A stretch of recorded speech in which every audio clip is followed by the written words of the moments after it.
เนาะที่ว่าเห็ดให้ฮุงไปทั่วกรุงเทพเลยเนาะเนี่ยผูกนี่จำนวนหลากหลายพันโอ้ธรรมดาเนาะไอคอนสยามนี่ที่ว่าพูดเองก็มีโอกาสผ่านไปมีโอกาสตอนส่งไปกรุงเทพก็ได้มีโอกาสไปย่างอยู่เป็นกันเนาะแต่ว่าบ่เคยไปเจอสู้เขาดับไปอีกเทื่อเนี่ยทุกคนสุดยอดเลยผูกสวัสดีทุกคนสวัสดีครับแล้วขอต้อนรับทุกท่านเข้าสู่2เปล่าเมืองร่วงเนาะก่อนอื่นคุณเองก็ต้องขอสบายดีปีใหม่เนาะ2026นั่นเองเนาะซึ่งว่าก็เป็นอีก1 ปีเนาะที่ว่าหลายๆคนก็มีความสุขเนาะแล้วก็มีความแฮปปี้นั่นเองเนาะหลังจากที่ปี2025เนาะพูดเสียว่าเรื่องราวดีๆอะไรที่มันบุรีก็ขอให้ผ่านไปกับปีเก่าปีใหม่ก็ขอให้พบเจอแต่สิ่งที่ดีๆกันแล้วกันเนาะสำหรับคลิปนี้นะคุณเองก็จะมา reaction นะทุกคนบอกเลยว่าโอ้งานในครั้งนี้เขาดาวอยู่ที่ประเทศไทยโดยเฉพาะกับแมนเพิ่นได้มีการไปจัดอยู่ที่ไอคอนสยามเนาะโอ้เป็นงานที่ยิ่งใหญ่ใหญ่โตมโหฬารกันเลยว่าได้เนาะเพราะว่าเป็นจุดที่มาทุกๆปีเนาะที่ไอคอนสยามนี้สร้างปรากฏการณ์ที่ว่าเห็นให้หลายๆคนได้ตะลึงเนาะโดยเฉพาะกับเป็นงานเขาดาวจังซี่นะทุกๆปีก็จะมีความพิเศษแตกต่างกันไปเดี๋ยวปีนี้เนาะอันนี้ก็เป็นครั้งที่เลยเนาะที่ว่าพูดจะได้เห็นเนาะเชื่อว่าในช่วงที่เพิ่นมีการไลฟ์สดในงานเขาดาวนั้นพูดเองก็บ่ได้เบิ่งเนาะบ่ได้สังเกตเห็นแต่ว่ามื้อนี้จะมาเบิ่งคืนเบิ่งว่าเพิ่นจุดพลุเนาะในงานเขาดาวอยู่ที่ไอคอนสยามนั้นจะเป็นได้ฮู้แต่ว่าคนนี่โอ้ยหลากหลายล้นเลือเลยพอไปด้วยมากมายศิลปินเนาะที่ได้มาแสดงร้องเพลงแล้วมาโชว์อยู่สถานที่แห่งนี้นั่นเองเนาะโอเคเดี๋ยวเราจะมา reaction กันแล้วทุกคนเนาะสำหรับไพ่ที่แบบไปอยู่ในสถานที่แห่งนี้ในมื้อคืนนั้นเป็นอะไรกันแน่เนาะก็ฝากคอมเมนต์กันเข้ามาได้นั่นเองเนาะโอเคเราไปเบิ่งพร้อมกันเลยไปการจุดพลุเนาะกูจะคัดเอาเฉพาะในช่วงจุดพลุแล้วกันเนาะในช่วงที่เพิ่นนับถอยหลังอะไรกันการจุดพลุโศกเนาะมาเลยเอาล่ะคลิปนี้ก็เป็นคลิปที่ช่วงพิธีกรเรากำลังนับถอยหลังนั่นเองเนาะHappy New Year นี่พามุงส่งโอ้มาแล้วทุกคนโอ้ยอดเลยเนาะที่ว่าเห็ดให้ฮุงไปทั่วกรุงเทพเลยเนาะเนี่ยปลูกนี่จำนวนหลากหลายพันโอ้ธรรมดาเนาะไอคอนสยามนี่ที่ว่าพูดเองก็มีโอกาสผ่านไปมีโอกาสตอนส่งไปกรุงเทพก็ได้มีโอกาสไปย่างอยู่เป็นกันเนาะแต่ว่าบ่เคยไปเจอสู้เขาดับไปเที่ยวเนี่ยทุกคนโอ้สุดยอดเลยผูกงามไล่เนาะนี่นะทุกคนเนี่ยผ่านดวนพุทธโฮปเนาะพุทธโฮปนั่งมีลักไล่หมู่มาเขาได้เห็นกันเนาะทุกคนนะมีมุมสู้เนี่ยไฮไลท์เลยก็คือมุมสู้เนาะเนี่ยไอคอนสยามโฮงไปด้วยผู้คนเนาะเต็มไปด้วยผู้คนเพื่อว่าพากันมาเบิ้งนั่นเองเนาะสุดยอดสุดยอดบอกเลยว่าบอธรรมดาเนาะบอธรรมดางานที่กรุงเทพมหานครเนี่ยในช่วงที่กูรีแอคชั่นไปนี่ก็อาจจะได้ยินเสียงดนตรีเข้ามาแล้วทุกคนเพราะว่าในระแวกออมแอมที่บ้านเฮือนของกูนี่ก็ทุกคนก็ยังมวนซื่นกันอยู่เนาะวันนี้เนาะโอ้ดอกไฟเนาะผูกไฟนี่ลากไล่ดอกเลยเนาะที่ว่าได้เข้ามาที่ว่าได้เห็นให้ซีซั่นเนาะของงานเขาดาวนี้ที่ว่าคึกคืนกันเลยที่ประเทศไทยเนาะนี่นะทุกคนไฮไลท์เลยเนาะไฮไลท์เลยการจุดพลุโซต่างๆเนาะซึ่งว่านอกจากจะมี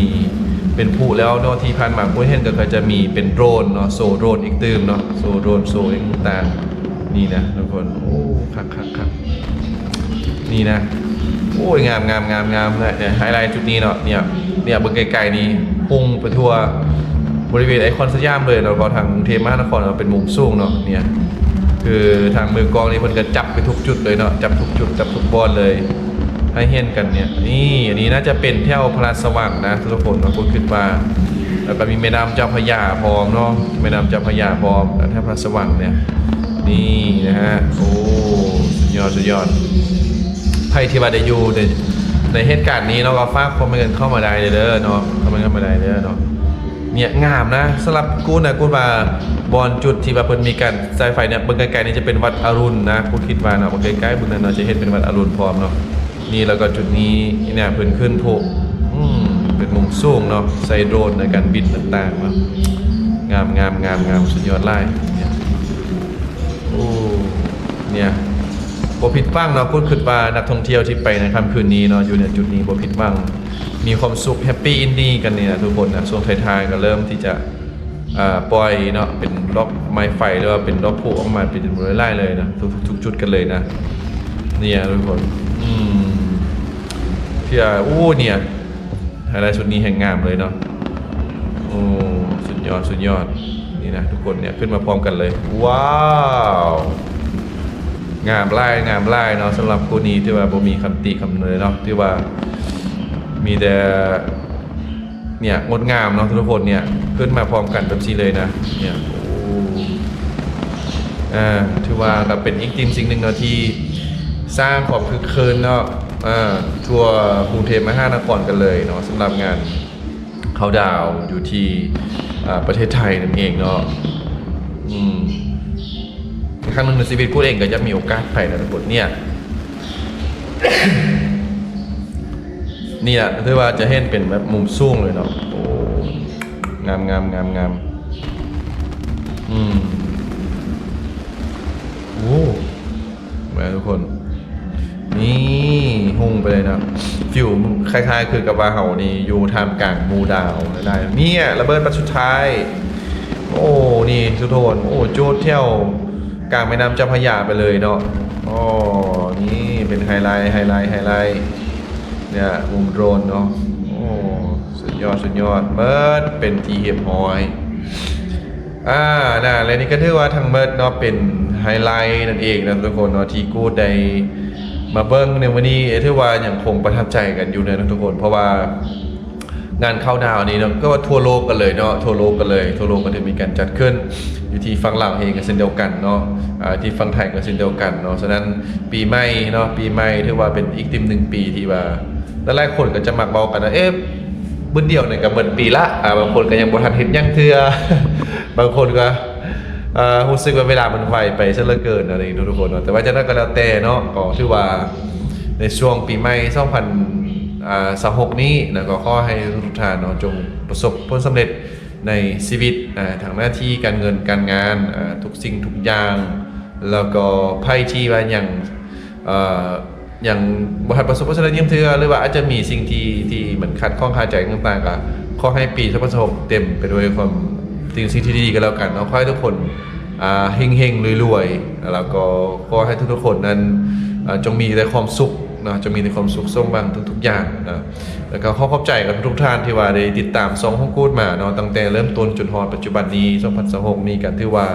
ก็ยังคงติดตามแล้วก็ยังคงให้กำลังใจกันมาโดยตลอดเนาะฉะนั้นคุณเองก็ต้องขอบใจนะวิ่งแล้วก็ขอขอบคุณนะครับผมขอบคุณทุกท่านที่ให้ความรักนะครับต่อกับช่องของผมนะครับแล้วก็ติดตามช่องผมมาโดยตลอดนะครับถึงแม้ว่าบางคราวนะครับผมก็อาจจะอัพคลิปอาจจะไม่สม่ำเสมอนะครับแต่ว่าผมแน่นอนครับผมจะยังคงทำคลิปต่อไปแบบนี้เรื่อยๆไปนะครับผมนะฮะยังไงก็ฝากติดตามผมด้วยกันแล้วกันนะครับสำหรับคลิปนี้นะฮะก็สิ้นสุดลงเพียงแค่นี้นะครับต้องขอขอบคุณทุกท่านที่ได้แวะเข้ามาติดตามรับชมช่องของผมนะครับก็หากว่าผิดพลาดประการใดก็ต้องขอโทษขออภัยมาในที่นี้ด้วยนะครับก็สำหรับตอนนี้นะฮะผมเองก็ยังคงอยู่กับบรรยากาศนะครับในบ้านของผมเองนะครับก็ยังไม่เสร็จนะฮะนี่เบียร์หัวทันแล้วเทื่อก็เมื่อวานเขาก็เพิ่งมาใส่หน้าต่างให้นะครับผมหน้าต่างข้างหลังนะครับก็ค่อยๆทำไปนะครับผมนะฮะค่อยๆทำไปเสร็จวันไหนก็เอาวันนั้นนะครับวันนี้ก็ต้องขอลาไปก่อนนะครับสบายดีสวัสดีครับ